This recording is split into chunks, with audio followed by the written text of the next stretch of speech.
Hi, everybody. We're getting set up here. Glad you're here. Hi, do you need me to do, are you already set up as hosts? I don't know. Let me take a look here. Because in my last session, when some people came in, there were so many participants that it was hard for me to make the time. Hard for me to do it. So, Yeah. So Amy, I am not a host. If you want to all right, I'm host, gonna make, what I'll do is I'll make you, see, it's already happening. Okay, I'll make you a co-host. So Raine is now a co-host, and I'll look for Robin. There you are, Robin. Robin, you are also now a co-host. Anybody else need to be a co-host? I think just the two of us. That's great. Thank you. Beautiful. You're welcome. Now, do you want me to introduce you, or do you want to just start everything off yourself? Do you need other assistance from me? I think we're comfortable. Raine, are you comfortable? We just introduce ourselves?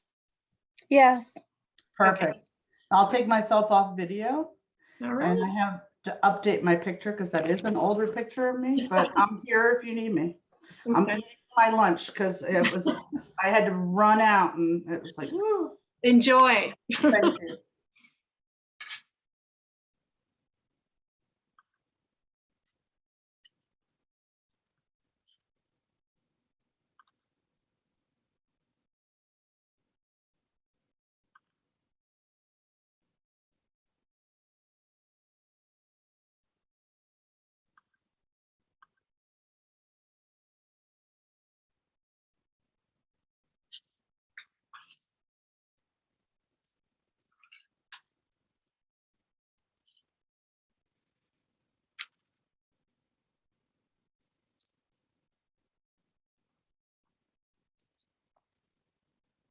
We'll wait just a couple more minutes. I think this session officially starts at 12:45. So we'll wait so that we don't get too far in before others have had a chance to get here.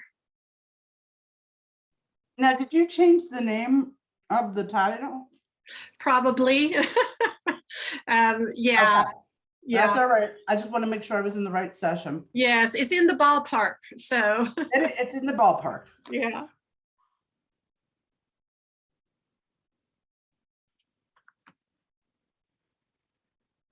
To be quite honest, Amy, I rarely remember what I've submitted as a presentation. So I totally get that. Been there myself. Yeah. Hi, Raine, I see you.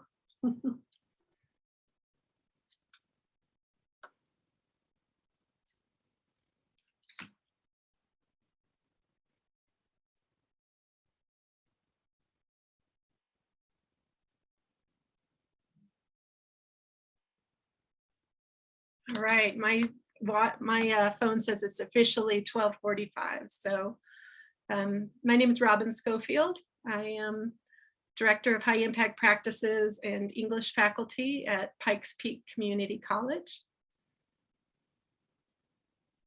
Muted. Okay, my name is Raine Clark. I am at PPCC as well. I am AAA faculty and I work with HIPS.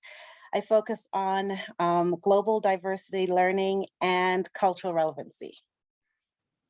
And we're so excited to partner together today to present some of the things we've been working on. And please feel free, we're going to use the chat quite a bit, so please feel free to jump in there, introduce yourself, say hello. You might want to mention what you teach or what your role is and where you're stationed, so to speak. And we'll get rolling as you all introduce yourselves in the chat.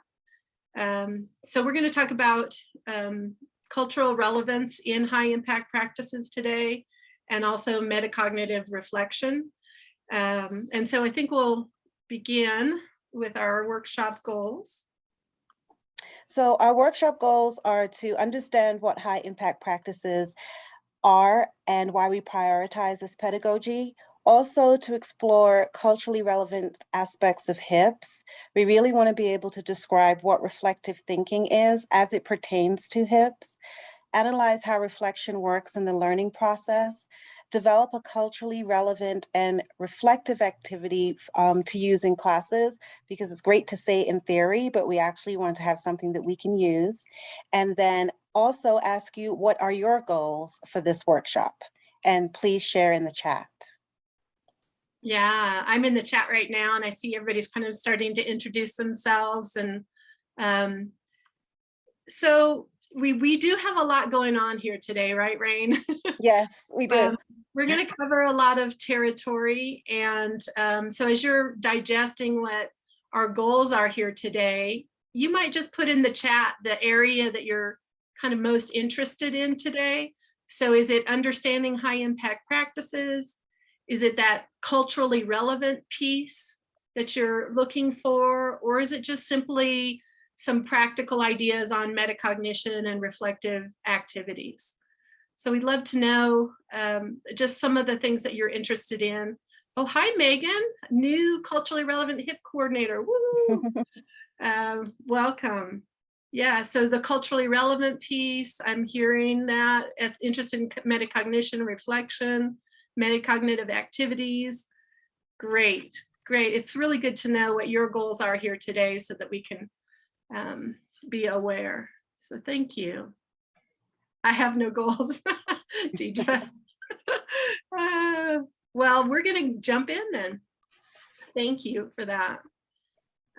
Why high impact practices? So it's interesting, metacognition is a lot about our students figuring out their why and their what and their how. But we thought we would start with a little metacognition with you all too. As educators, we're very motivated by why we're doing what we're doing and what works. And so high impact practices work for community college success and career readiness. At Pikes Peak Community College, we've had some pretty significant data on persistence and retention of all students, and especially students of color. And so it's working at Pikes Peak Community College. Also, a study from the Lumina Foundation came out in 2021. It was a multi-year study of community colleges in the state of Tennessee. And they were seeing exactly the same kinds of results we're seeing at Pikes Peak, which is that student success, career readiness, and really sort of all of those measures of success are impacting all students who take a high impact practice course in the state of Tennessee and the community colleges, but especially students of color. And then lastly, the National Association of Colleges and Employers, they come out with career readiness factors, and there's been quite a bit of work on how high impact practices actually focus on some of those career readiness factors and can help students, and especially through metacognition, connect their learning to career skills and to career goals. So we're going to briefly look at the 10 practices of HIPS, and we've broken them down into service learning, collaborative projects, diversity global learning, undergraduate research, the capstone projects, as well as internships, learning communities, common intellectual experiences, first year experiences, and writing intensive. And a lot of times we use a combination of these, but we really do try and focus on one particular one to focus our HIPS assignment to further the students' learning experiences. Absolutely, and just a little shout out, Pikes Peak Community College with Community College of Aurora and Trinidad Community College and Colorado Mountain College have been awarded one of our CCCS equity grants, and it is for an online high impact practices workshop. It's asynchronous, it's for faculty to go through to really develop a certain level of competence in designing a high impact practice course. And so if you're interested at all in that and you kind of know these terms a little bit, just let us know and we'll give you our emails at the end of this. In that workshop, we are focusing on service learning, collaborative projects, and diversity global learning. Next year, we are going to add some online high impact practices and undergraduate research. to the mix in terms of professional development opportunities. All right, so what makes high impact practices work? It's really kind of founded in what adult learners need.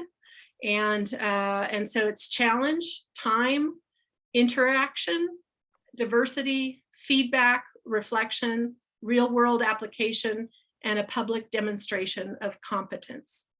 And so you might look at this list and think about your most engaging assignment, or the assignment that your students will say, oh, wow, I really learned a lot, or I love doing that, or you hear the chatter in the class rise a little bit.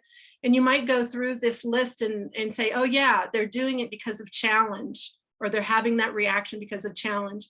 Challenge doesn't mean making it super ultra hard. It means that the students report that they're working harder than they thought they could. Maybe there's a leadership aspect or an agency aspect to the assignment that they don't get in an ordinary assignment. Time is just simply that. It's a scaffolded assignment, maybe a project that has multiple steps. Interaction and diversity are very similar. Interaction is the idea that students are interacting with each other and with the faculty member, and perhaps even members of the community, people outside the class, in a substantive way. And of course, that's always defined as substantive for the student. So the relevance factor there. Diversity is the idea that students are engaging with something uncommon or different for them, whether it's people or circumstances, or even the challenges involved in a high impact practice. Feedback and reflection, they really go hand in hand. So feedback, we oftentimes think is the sort of the locus of control is the faculty member, but it's shared now with a high impact practice. So there's the peer feedback, there might be the community member feedback, there may be informal feedback and formal feedback, there might be written feedback and verbal feedback, because you're really working together in a dynamic way. Reflection, of course, is that thing we're going to talk about today, that metacognitive piece where the student is thinking about their learning, thinking about themselves as a learner, and all kinds of different areas. So it's really the feedback they're giving themselves.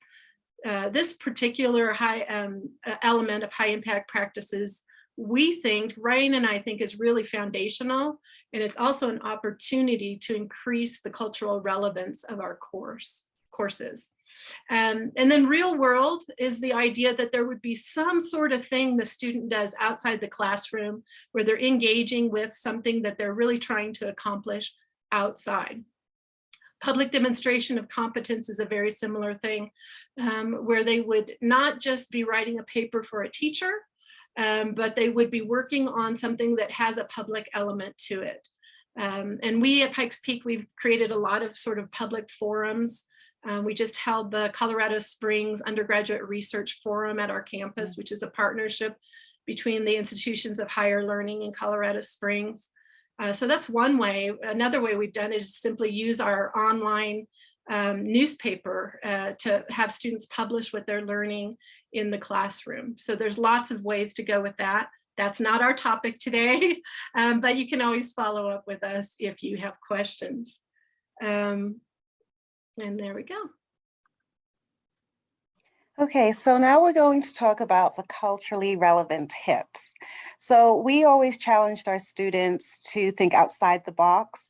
And in the HIPs course that Robin mentioned previously, we also challenged the participants to think outside the box and to really think about these things before they began their assignments. So we asked people to look at their culture and consider their customs, the arts, the social institutions, and so forth as it applies to their culture, and also their community, the feeling of fellowship with others, as well as the result of sharing common attitudes and interests. And then more importantly, identity, because this is where we self-identify. And we want the students to consider the condition of being themselves and the freedom to express their individuality and complexities without hindrance or judgment. And we try and wrap that up into an assignment so they can feel that and have some autonomy.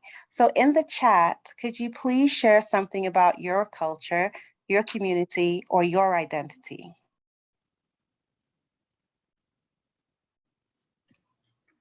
As you're doing that, I'm just going to kind of repeat something you said, Raine, which is we often ask our students to engage in ways that we don't engage. And so I think it's good for us to practice something like this, where we're sharing with our peers and sharing with our colleagues something about our culture, something about community, something about identity. And as you're doing that, I'll just share a little bit about myself. It's interesting because my heritage is, Swedish and Irish, and I had Swedish grandparents that were married under a tree by the Platte River in Nebraska. And so that was the way I was raised, with that sort of sense of culture. But I married a Hispanic man, and we lived in Mexico for 10 years. And all of my children are Hispanic, and they are what we call third culture kids, where they are growing up in a culture that's not their parents' dominant culture. And that's really shifted my even sense of culture. And then watching my children navigate culture as well, where they aren't living in the country they grew up in, and yet they're somehow still from the country they live in right now. And it's been a whole set of decisions and questions and celebrations and interesting steps along their journeys, and mine as well. And so I see a few of you are writing in the chat, and Raine, I don't know if you want to highlight anything you're seeing there. Well, they're all very interesting, and it's interesting what people choose to highlight.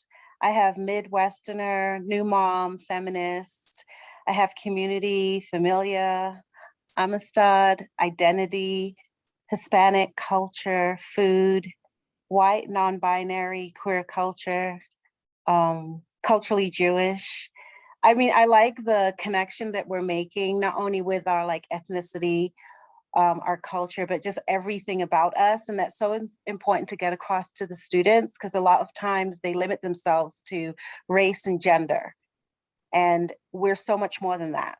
And so I'm excited to see everyone adding all these interesting things about them. I want to add before we move on, and thank you for being vulnerable, is that if you teach a service learning course, this is a really great, easy way to begin conversations about community. Because the idea of service learning is you'll take something you're learning, the students will take something they're learning in the course, go out into the community and do something of benefit to the community. But how do you know if what's going to be of benefit to the community unless you explore that, research that, listen to that, have conversations about it? But this is a great place to start. So there can be true reciprocity when we go into our communities. But the students having this conversation is going to be metacognitive, right? They're going to be thinking about culture and community and identity in a way that they hadn't before. They're also going to be listening to the other students in class talk about it, just like we're doing right now. It's pretty energizing, really engaging. It also allows the students to make a connection, things they have in common, things they're curious about. Like, I am very interested in Marie Martin and Kitchen Witch. Like, I want to know more, but that's how the students start talking, and that's how we start that interaction and that sense of community that we wouldn't necessarily have if we don't have these conversations. Okay, so our next slide, how are HIPs culturally relevant? So it becomes equitable because we have these outcomes for students who are historically underrepresented in college, success measures, and that's super, super important. And then the metacognition to help students connect to prior learning or life experiences. A lot of times students think that their experiences don't count or that they're not relevant. And so these kind of assignments really encourage students to think that they have value and their experiences have value. Students make cultural and identity affirming choices in their projects, so it gives them agency. And then there's emphasis on listening to, understanding, and involving others. And when the content or student learning outcomes are considered for diversity global learning, it really takes the learning to another level and makes it a lot memorable for the students. And then it gives students a voice in the learning process, and it also makes the learning relevant to them. Robin, do you have anything to add? No, that's just a big, long list. I love the first one because all of these things are in high impact practices without you really knowing it. And so the equitable outcomes, I mean, if it's a practice, an equity practice, it should have measurable outcomes for students. And so that's the main thing, right? But then underneath the surface with all the 8 elements, these other things are happening that are particularly important. And I would say, and I may end up saying this a lot, but agency, I think, is incredibly important, where students get to make a choice within their assignment. And it's based on maybe their life experiences or their culture or their identity as they are navigating the course content with their faculty member. So when we design a culturally relevant HIPS project, we want to make sure that it supports the course objectives.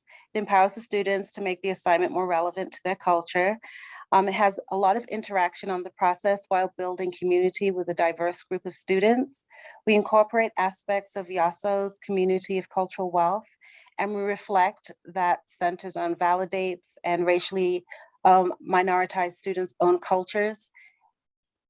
When we say that, we mean that, well, obviously what it means, but also we really want to focus on including everyone's culture, even though we are focusing on racially minoritized cultures, we don't want to exclude any. And that's when culturally relevant HIPS really kicks in to be relevant for all students.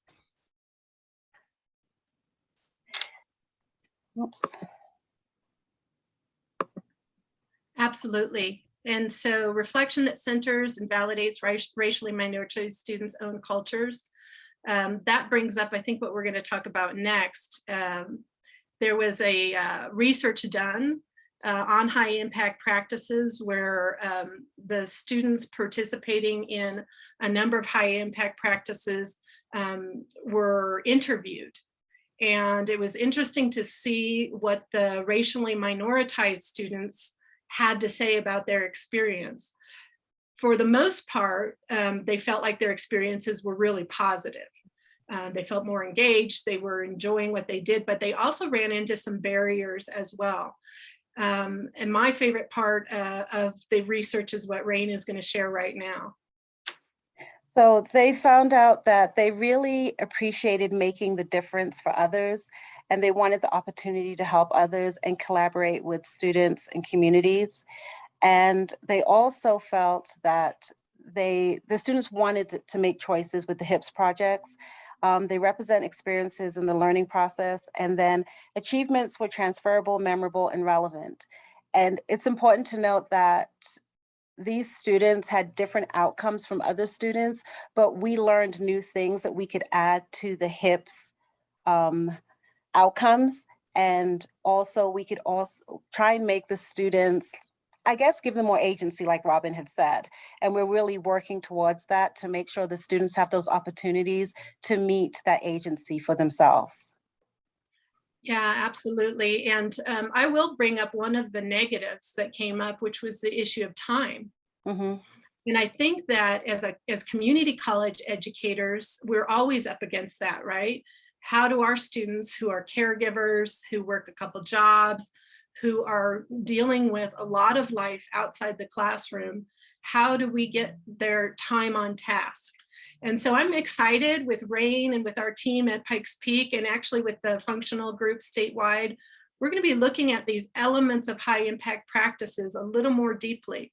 And I think we'll add in this making a difference, agency, accomplishment, and how do we highlight those? I think they're there, but how do we make them come to the surface?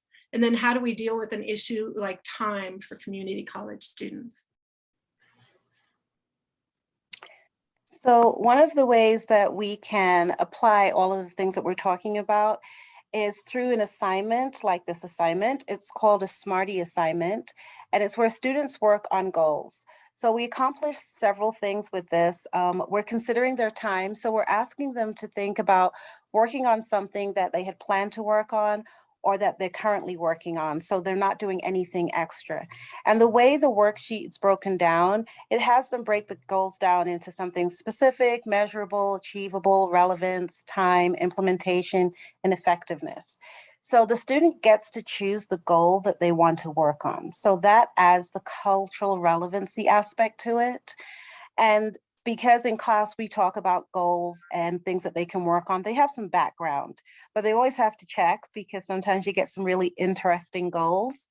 And then they sit in groups and they talk about these goals. And is this realistic? Is this something you really can achieve?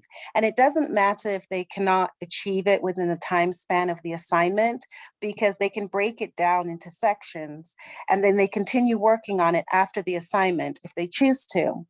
And they can choose 2 personal goals and then 1 social goal.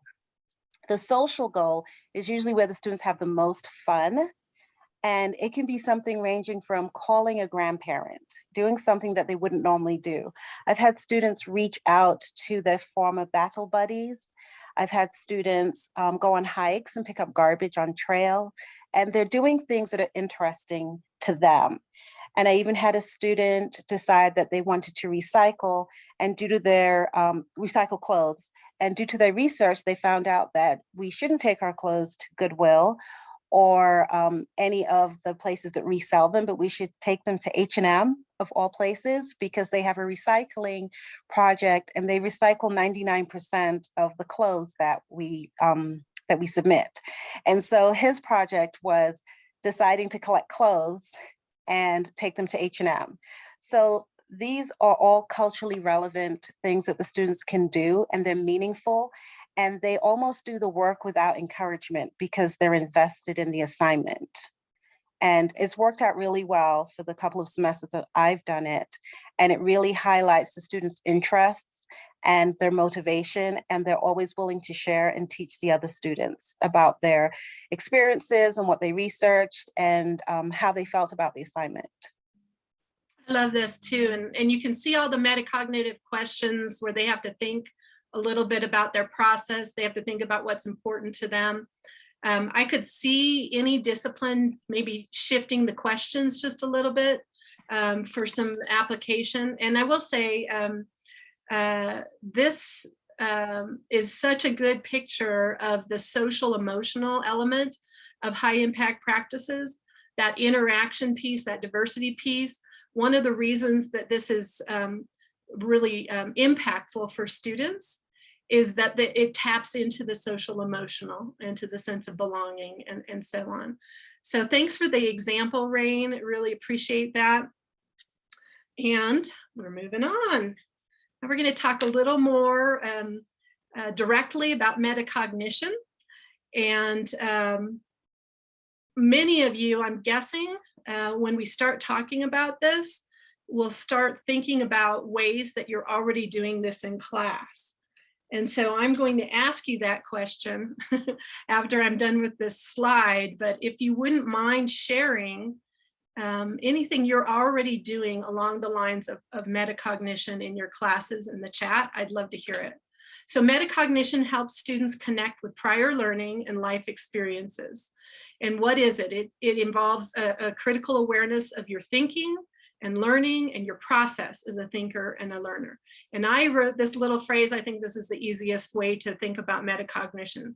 Students think about what, how, and why they learn. So they're, we've got a lot of practical ways for you to do this in the classroom, but are there anything you're doing right now where you're encouraging students to think about what they're learning, how they're learning, or why they're learning? We'll take just a minute and see what you've got to say.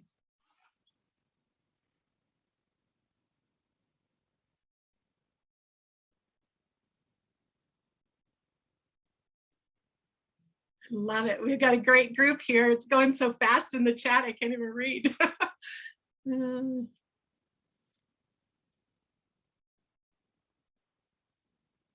That's right. Angela, CTE is workforce ready skills already.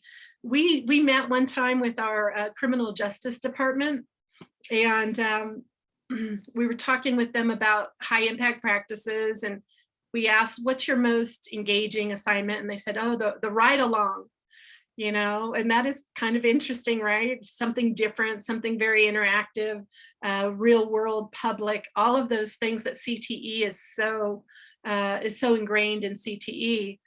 And so they talked about how students are so engaged, and we asked, so what's the metacognitive activity before, during, and after the ride along?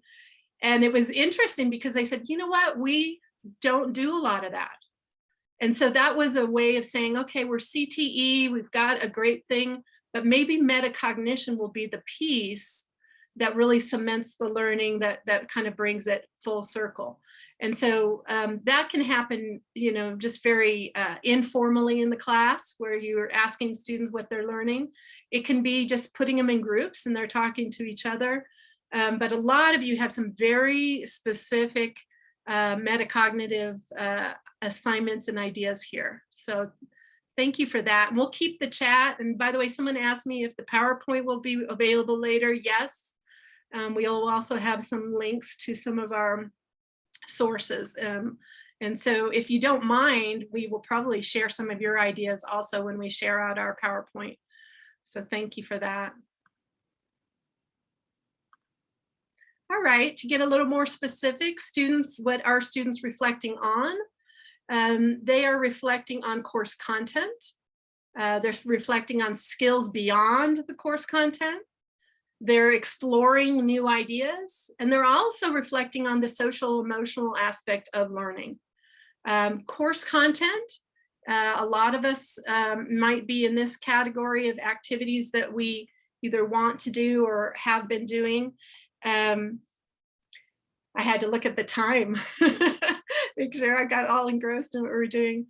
So it might be a quiz or a little test prep or some feedback and rewrites, or the content in the project. And you might just ask a direct question. What did you learn in class today?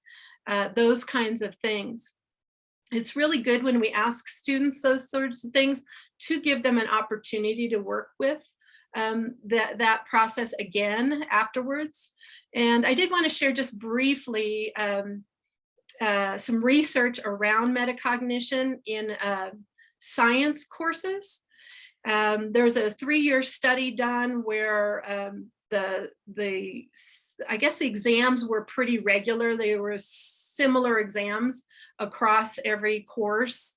I think it was a chemistry course. And so 2 years worth showed that students performed at basically a 60, 65, 60% as an average on these 3 exams in the chemistry course. The 3rd year, they introduced, after the first exam, a metacognitive activity, simply a reflection on what went well in the exam. How did I prepare for the exam? Which questions am I still confused about? Maybe a little bit of that sort of test correction activity. The next exam, after the metacognitive activity, the scores were much higher. And then there was another metacognitive activity after the 2nd exam, and the 3rd exam, which had traditionally been really low, was really high. So there is some science behind this working. And even if it's only focused on course content. Of course, if you can get students thinking about career or learning skills or learning processes, it deepens the learning even more. And it can also help the student to be aspirational toward what career they're wanting to do and start making connections between courses and future work. New ideas, so concept exploration, again, sort of that interdisciplinary connections and that applied learning. And then social emotional, I think Raine and I would probably, you can tell me if you agree with this or not, but on that cultural relevancy, I think this is also a strong area to have students reflect on. So that growth mindset, can I do this? Relevance, why should I do this? sense of belonging. Do I belong here? And integrating this kind of reflection into the classroom.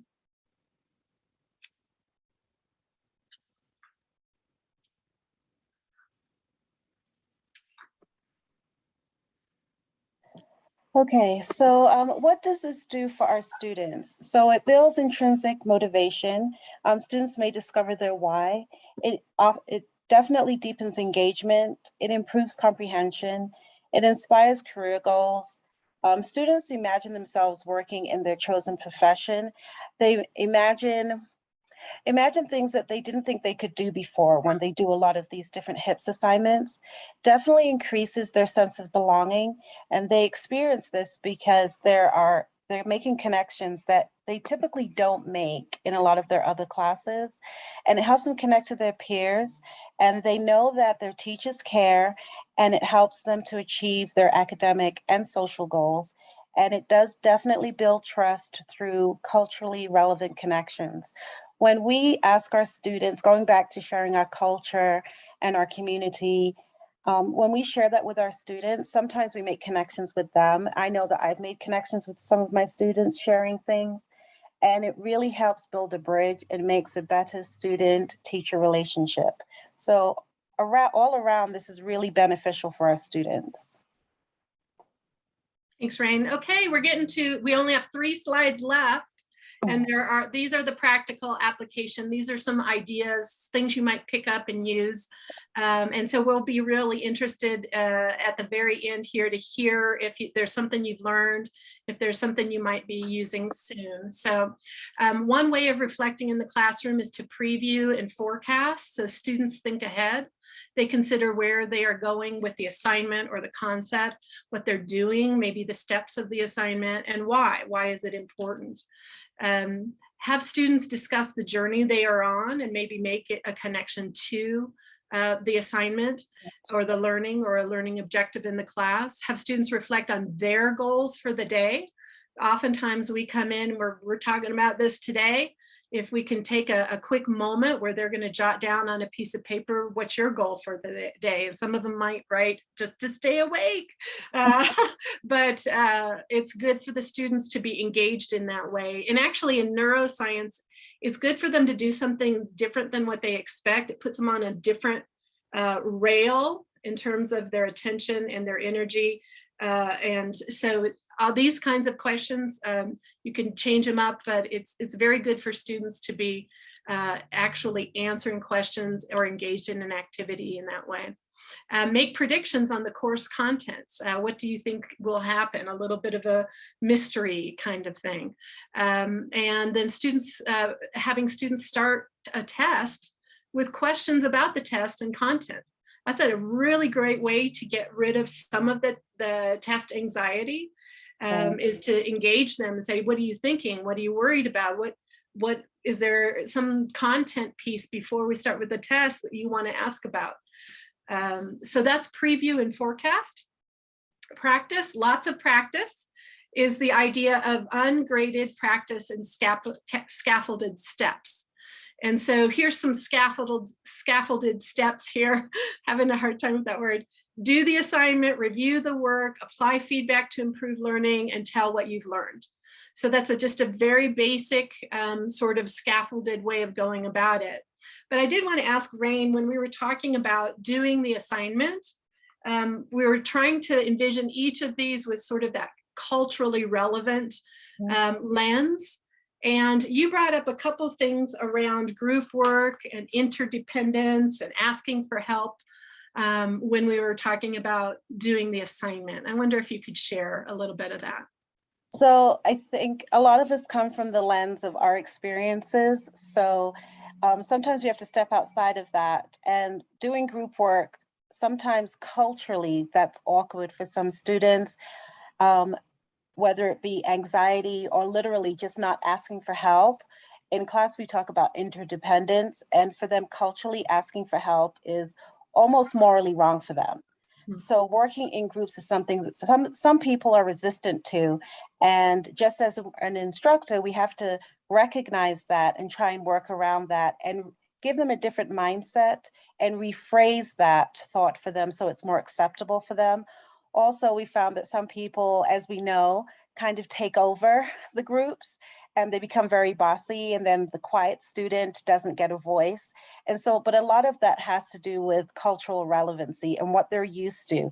So it's really important when we create these groups, or we allow students to create their own groups, that we're really paying attention to the nuances of those groups, because sometimes we can misread the situation and maybe see a student not participating in one way, and it could be reluctance for other things. And also reviewing work. When I used to teach English, when we did peer reviews, a lot of students said, I barely know what I'm doing. How can I review someone else's work? And so we go through talking about that they're not looking at it with a teacher's eye. They're looking at it from a peer review. And so just things that you would catch, things that you would want someone to tell you about your paper. And also, again, cultural relevancy and how insecure they could feel telling someone what to do. And the same thing with feedback. I don't want anyone to tell me what to do. Who are they to tell me what to do? That kind of feeling, we also need to be aware of that. So all these nuances that sometimes we're aware of and sometimes we aren't, a lot of times relate to cultural relevancy. What I hear from what you were saying, there's a lot of transparency about the assignment. Also just the understanding that there's differentiated experiences when doing this kind of work. And I like what you said, kind of helping your class to adjust the mindset about what's happening. So yeah, thank you. That's really good.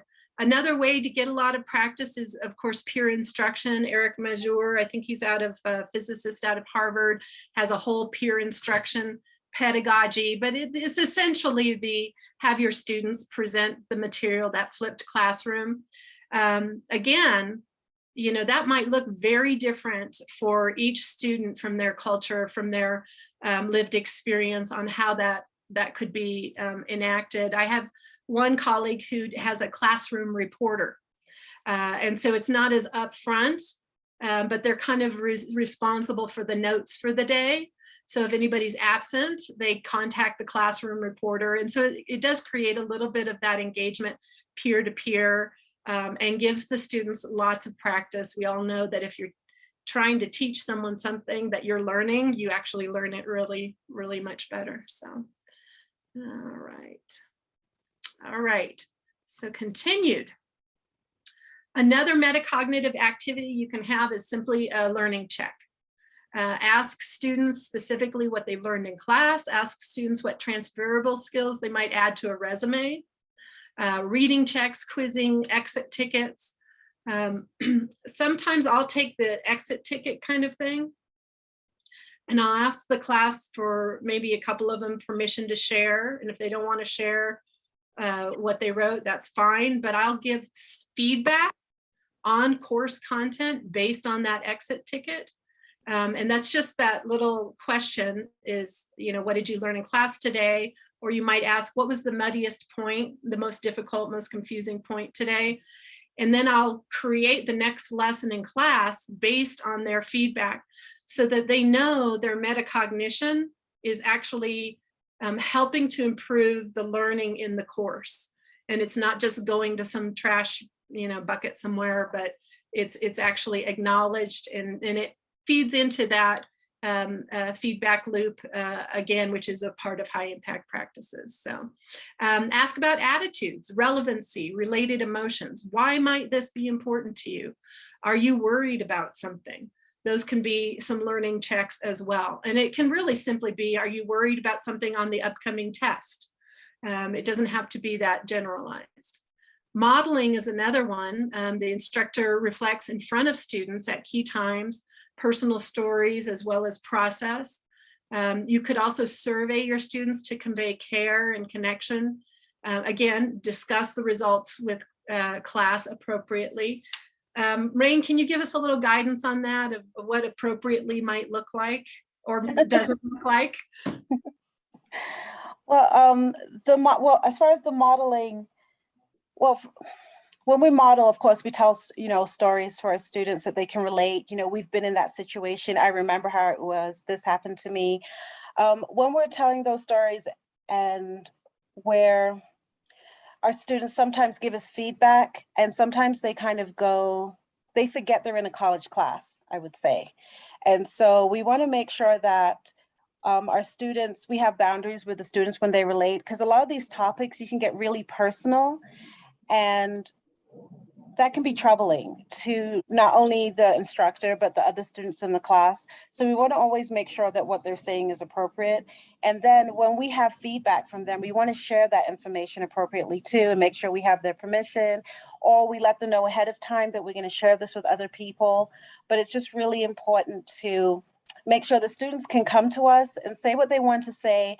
And if we're going to share it, they know ahead of time, and we don't ask them in front of someone if we can share it, because a lot of times they'll feel more likely to say yes, even if they feel uncomfortable. So it's really just kind of feeling out your students and making sure the information we're sharing with them is they're comfortable with it, I would say. And I'd say relevant to the course material, right? Yes. It's not an opportunity to just share your life. I have an example of that. We just had a science colloquium, and we had, I don't know, 8 to 10 student presenters, and we invited the dean of natural and physical sciences to be our keynote. And she surprised me a lot because she talked about her struggles in school and how she'd changed her major so many times, and she changed her career so many times. And she looks like, I think from the outside looking in, even for me as a colleague, like a really accomplished person. And I would have never known that she had these difficulties along the way and the steps that helped her toward the success that she's found right now. So those are kind of, I think, the kinds of stories. And of course, you know, some of our stories, because our lived experience is different, are not going to be relevant to some of our students. And we have to have our ears open for that as well. Another way to have metacognitive activities is apply lessons learned in the classroom to their chosen career field or other contexts. So ask students to share advice they might give a new student in your class after completing a big project or exam. And ask them career questions. I often do that. You know, we're learning this today, and I teach writing, so it's probably a little easier than some disciplines, but we're learning this today about arguing.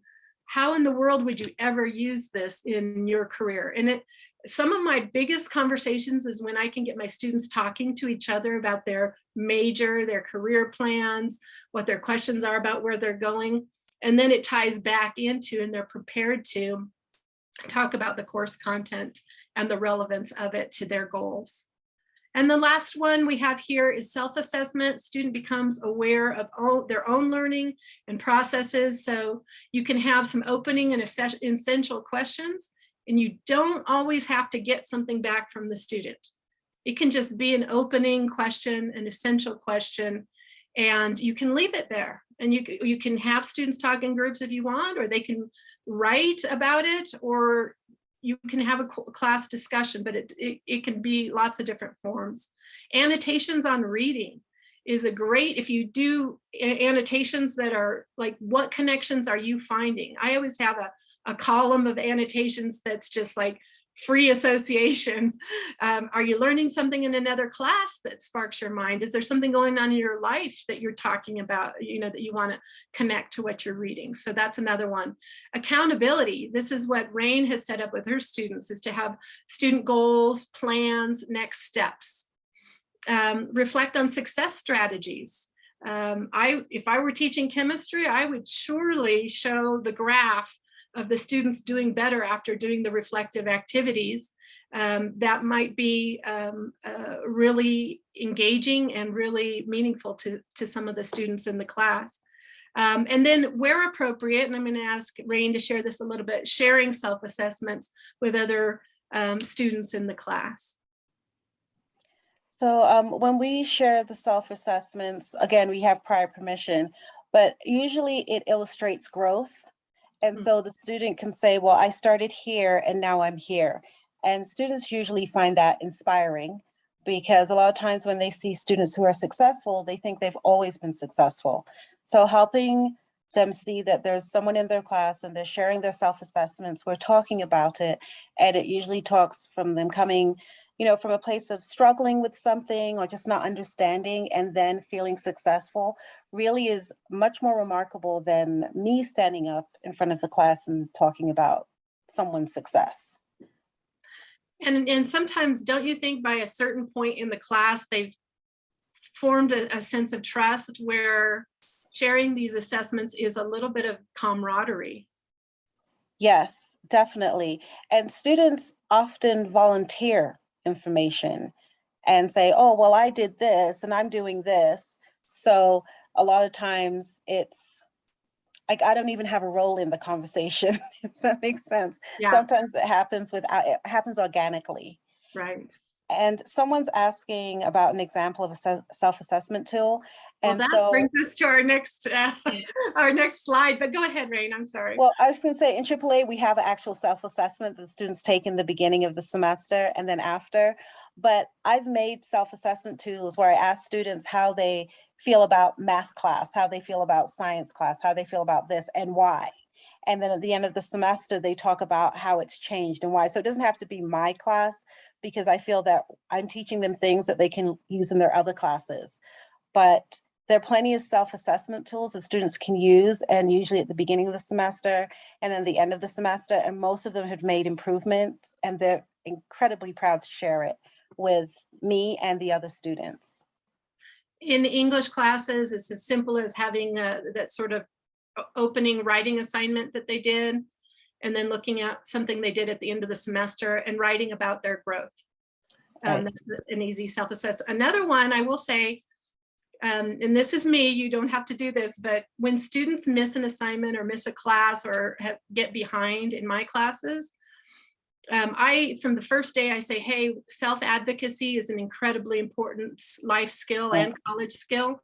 So always feel free to come talk to me after class about whatever's going on. So they'll come up and they'll say, oh, I missed this paper or whatever. And I'll say, what's your plan?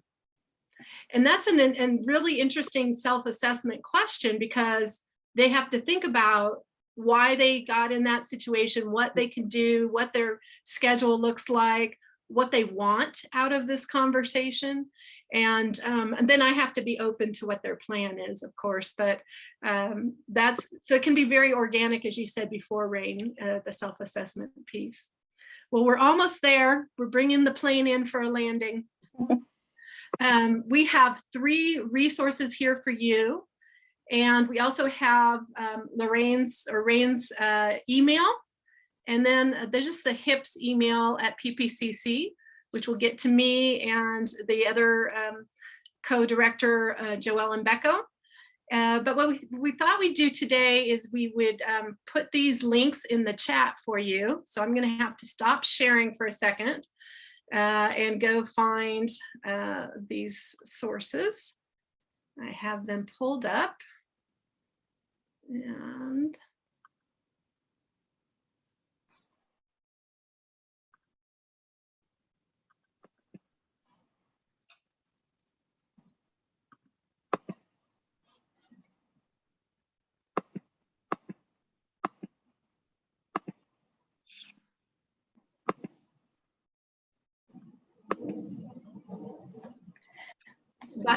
by the way, I was going to say, we do have the YASO's Cultural Wealth, and I'll just go ahead and put that in the chat in case you aren't familiar with it.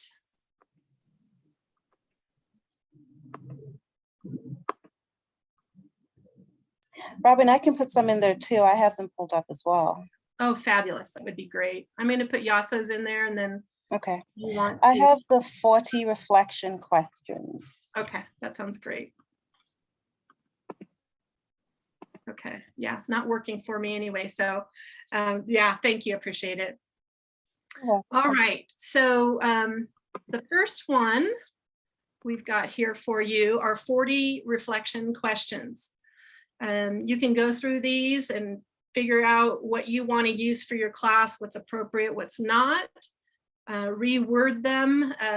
I recently spoke with the statewide math group, and so I had to reword these thinking like a mathematician, but they are backward looking questions, inward looking questions, outward-looking questions, and forward-looking questions. I happen to know our accounting department got a hold of this list, and the chair wrote me and she said, thank you for something that I can immediately use and just pull one of these questions as I'm going. This does not take a lot of work. It can be that sort of opening question for your class. It can be an exit ticket, it can be something you put on the learning management system for a discussion. But these are a good place to start when you're thinking about reflective questions. The other one is using reflection to increase student learning in online experiential learning opportunities. All right. So this goes into some of the research behind metacognition, and then questions to ask your students. This is from Tennessee, by the way. So prior to the start of class, questions. During the course, what questions do you have? And again, this is for online learning. It's really focused on that. And then at the end of the course. So it's not as focused on course content, but again, I think any good set of questions, you can probably make sense of them for your class. And then the last resource we want to share with you is using metacognition to promote learning. This is a little deeper article, but goes into the definitions of metacognition and then some examples of metacognitive strategies. And so activities here and things to do prior to a lesson and activities during a lesson. I'll just pick one of them. Complete a sentence starter. Students are given an incomplete sentence stem or prompt and are asked to provide an appropriate answer to make a complete and accurate sentence. So it could be around your course content where you've begun the idea, the concept, and they have to finish it. And then complex activities they have, and I think somebody mentioned this, the minute papers is a more complex activity. And I mentioned by the way, there's the quick think activities and what to do after a lesson. So this is a pretty robust article and highly recommend it to you.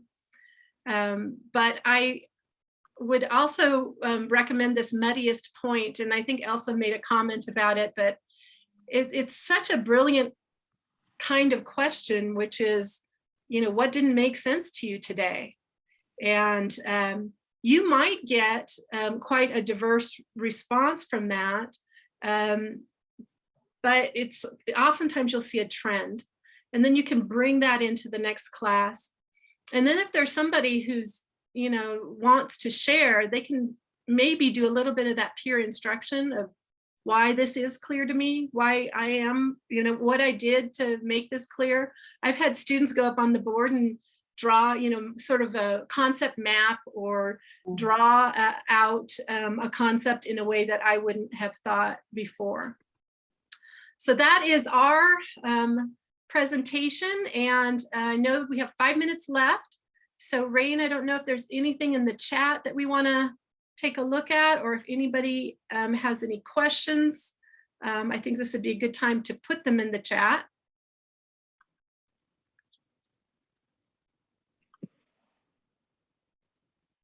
And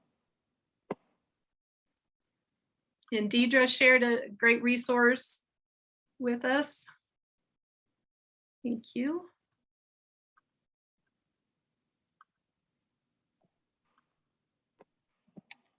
I don't really see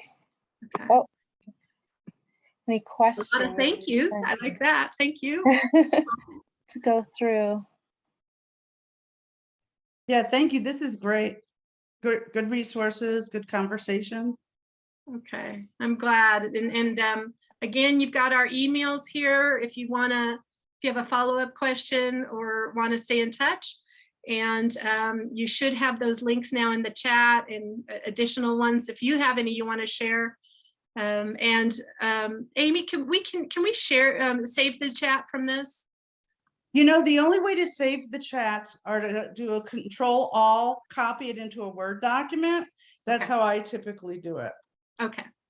Well, I think I did just save the chat and it's in my Finder now, so I've got Perfect. it. And if you'll also, did you give a copy of this particular presentation to Stacy? Not yet, but she'll get our presentation, she'll get these links, and I'll also share the chat too. Great. Thank you all. Oh, hi, Thank Raine. you. I need to jump into the next room. Okay. So, but All I right. appreciate everything. Thank you. Thank you, Raine. You're welcome. Thank you. Thank you, everyone. Thank you for your presentation. You're welcome. Thank you.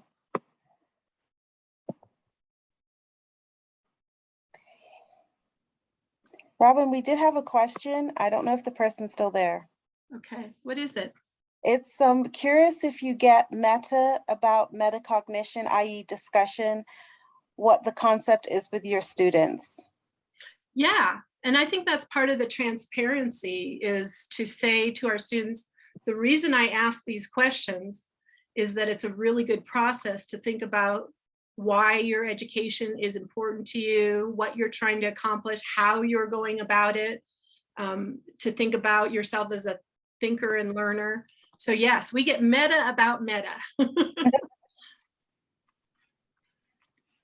Good. I do think it was recorded today. I heard that when we got on, Megan, so I think you will be able to access this later. Okay. Thanks, Robin. I'll connect with you Oh, later on right. Monday. Right? Sounds good. Yeah, take care. You too. Bye-bye. Feel better. Thank you. I'm getting there. Good.